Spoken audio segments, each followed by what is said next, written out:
Shalom rekan-rekan pemuda yang terkasih dalam Yesus Kristus.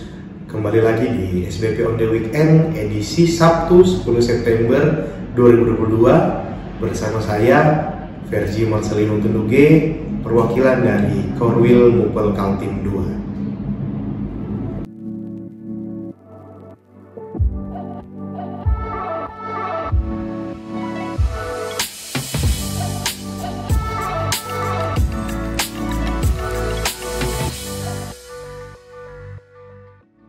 Baik, sebelum kita membaca dan merenungkan firman Tuhan, mari kita bersatu di dalam doa. Allah Bapa yang bertata dalam kerajaan surga, sebentar lagi kami boleh akan membaca dan merenungkan firman-Mu ya Tuhan.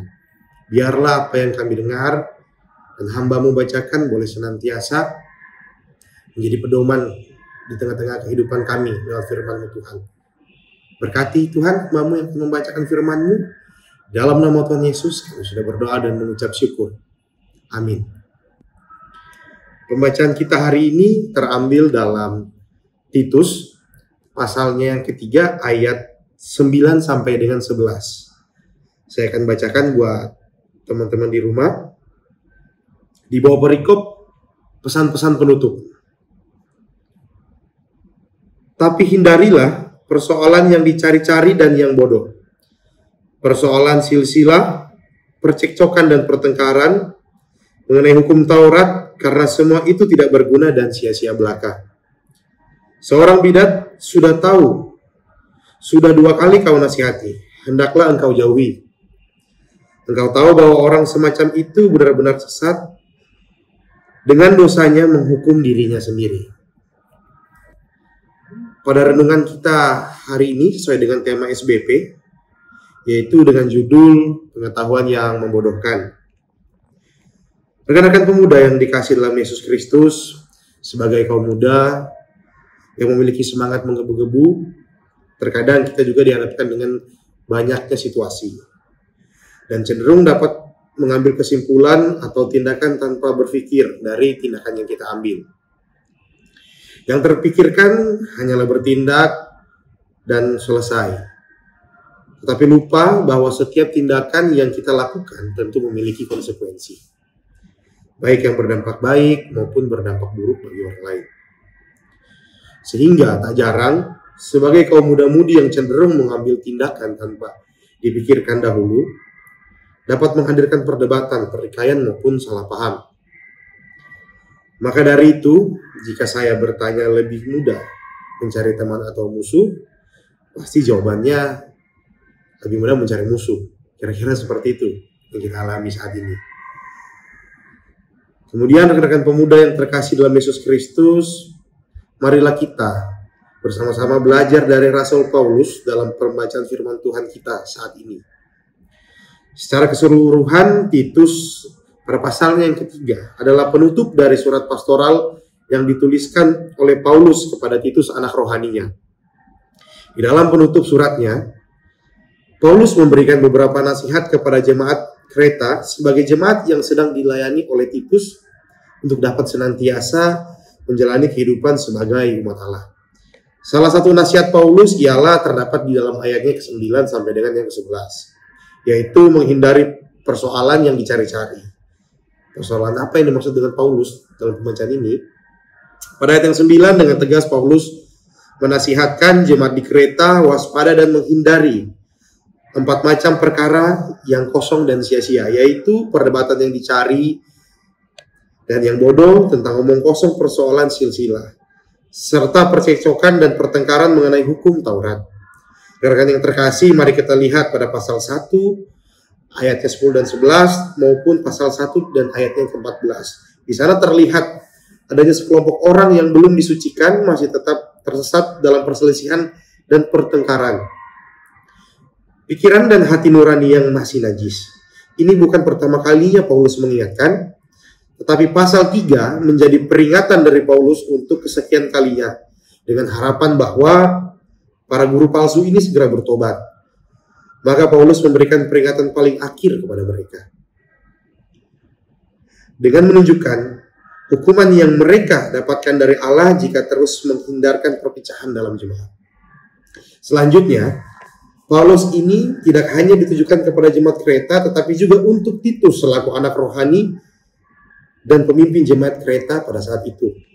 Di masa Titus menghadapi guru palsu ini, ia menemukan bahwa mereka melenceng dalam ajaran teologis.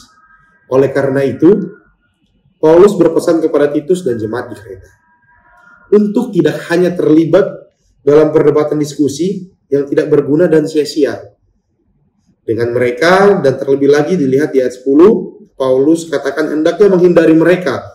Bahkan Paulus menyebut para pembuat onar itu dengan sebutan bidat. Mengapa Paulus demikian sekeras ini?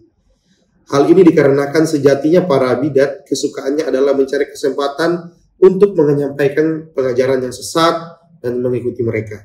Akibatnya jemaat Kreta terpecah, menimbulkan percekcokan dan pertengkaran. Rekan-rekan pemuda yang terkasih dalam Yesus Kristus, berdiskusi dalam suasana santai dan santun untuk kita bertukar pendapat dalam pikiran merupakan hal yang biasa. Tapi tidak menjadi biasa apabila diskusi tersebut berubah menjadi mengarah kepada percekcokan dan berakhir pada pertengkaran maupun pertikaian. Umumnya, hal ini dapat terjadi jika salah satu peserta diskusi merubah volume suaranya atau mengubah intonasi suara menjadi keras, bernada tinggi, atau masing-masing ego mempertahankan kebenaran pendapatnya dan menyalahkan orang lain yang tidak sependapat dengan mereka. Jika sudah begini, apa yang seharusnya kita lakukan sebagai pemuda Kristen di masa kini? Ada dua poin yang saya mau sampaikan. Yang pertama, dibutuhkan sikap kerendahan diri dalam diri kita, yaitu kerendahan diri akan menuntun kita pada sikap kedewasaan secara iman maupun pola pikir kita untuk bisa menerima segala sesuatu dalam sebuah ruang diskusi. Bahkan ketika kita berpendapat, kita tidak sendiri. Dan kita juga tidak menerapkan budaya baper. Sehingga apa yang kita sampaikan juga, dan apa yang orang sampaikan tidak menjadi suatu hambatan bagi kita. Tetapi kita terima itu semua dengan secara pikiran yang baik dan menerima pendapat secara besar hati. Kemudian yang kedua, jangan berkelompok. Tetapi jalanilah relasi sebanyak mungkin dengan orang lain. Sebab semakin sempit ruang relasi kita, semakin kita berkelompok, maka semakin sempit juga pemikiran kita untuk melihat pemikiran yang begitu banyak. Sebaliknya, cobalah kita memperluas relasi dengan orang lain, sehingga kita dalam melihat suatu permasalahan dari bermacam sisi. Selayaknya koin yang memiliki dua sisi, maka kita pun harus mampu melihat suatu masalah dengan dua sisi yang berbeda. Sehingga kita dapat menghindari perdebatan ataupun perbedaan pendapat atau tindakan marah, baper, atau yang paling parah, dan mungkin kita keluar dari organisasi tersebut. Dan dengan demikian, jadikan perbedaan pendapat sebagai pengetahuan yang baru untuk kita pelajari bersama, dan bukan menjadikan pendapat sebagai ajang ring tinju karena merasa tidak terima atau tidak dihargai pendapat kita. Karena sejatinya Tuhan mencintai perdamaian, bukan perselisihan. Terkhususnya dalam berpelayanan, kita harus mampu menjadi pembawa damai, bukan menjadi para bidat di masa kini atau yang bisa disebut pembuat onar. Tuhan Yesus memberkati kita semua. Amin. Kita masuk dalam doa penutup. Terima kasih Allah Bapa di sorga, kalau tadi kami boleh mendengarkan sebagian dari firman-Mu. Biarlah apa yang boleh kami dengar dapat kami aplikasikan di tengah-tengah kehidupan kami. Namun terlepas daripada itu, kami hanya memohon dan meminta pertolongan-Mu ya Tuhan, untuk memampukan kami di dalam menjalankan kehidupan kami sesuai dengan kebenaran firman-Mu. Di dalam nama Tuhan Yesus kami sudah berdoa dan mengucap syukur. Amin. Rekan-rekan, sampai bertemu di SBP on the Weekend edisi berikutnya. Tetap semangat dan salam biru Ben Hur. Halo Gapers, kalian tahu nggak kalau Sabda Bina Pemuda Digital bisa dengan mudah didapatkan dengan mendownload Google Books di Google Play untuk pengguna Android. Dan untuk kalian yang menggunakan iOS, bisa membuka Google Play di browser untuk membeli serta mendownload Google Books di App Store. Gampang banget kan caranya? Cus, langsung aja di-download ya!